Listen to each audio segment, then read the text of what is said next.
Late this afternoon in Canberra, or earlier this afternoon I should say in Canberra, the Prime Minister, wasting no time really after the Bourke Street terror attack in Melbourne a couple of weeks ago and the arrest earlier this week of 3 terror suspects, alleged terrorist plotters, the Prime Minister has this afternoon announced a number of measures aimed at, well, tougher anti-terror laws. One would see not just dual citizens, but those who may have an entitlement to dual citizenship stripped of their Australian citizenship if they are convicted of a terrorist offence.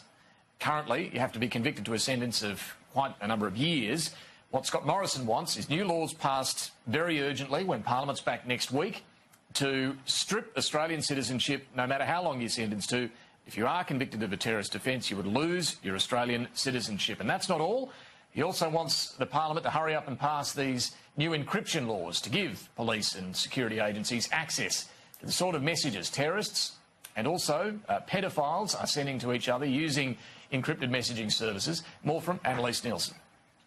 With Melbourne on edge after the Bourke Street attack, as well as another plot allegedly foiled by police, the government says new anti-terror laws need to be passed before Christmas, including extending the stripping of citizenship powers beyond dual citizens to those the government deems even just eligible to hold a foreign passport. If they have citizenship elsewhere, and we reasonably believe they do, well, they can go.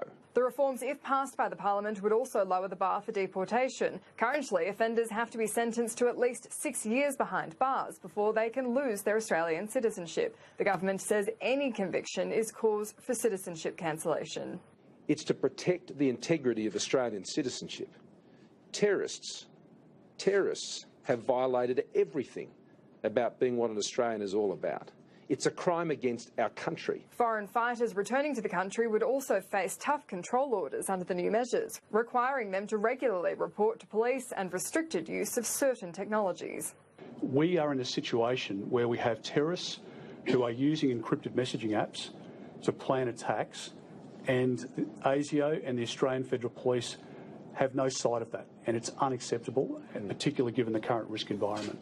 The encryption laws are currently with the Bipartisan Intelligence and Security Committee. The pressure's on for them to tick off the plan, but both Labor and Liberal members say they still need time to conduct their inquiry. Our police, our agencies need these powers now, and I would like to see them passed. In fact, I would insist on seeing them passed before the end of the next sitting fortnight. A tight timeline for tough measures, with Parliament not due to resume after this fortnight until February. Annalise Nielsen, Sky News, Canberra. So what is clear, and there'll be plenty of reaction to these latest counter-terror moves from the Prime Minister, the sort of legislation he wants passed. What is clear, though, is that he wants this final 2 weeks of Parliament, from the government's perspective, from his perspective, focused on trying to strengthen the counter-terror laws. Clearly, the events of the last couple of weeks in Melbourne in particular have heightened concerns about all of this, and this will be the final sitting of Parliament for the year. The coming fortnight, the Prime Minister wants the Parliament to get on with passing some of these laws very urgently. So you'll hear a lot about this in the next couple of weeks in particular.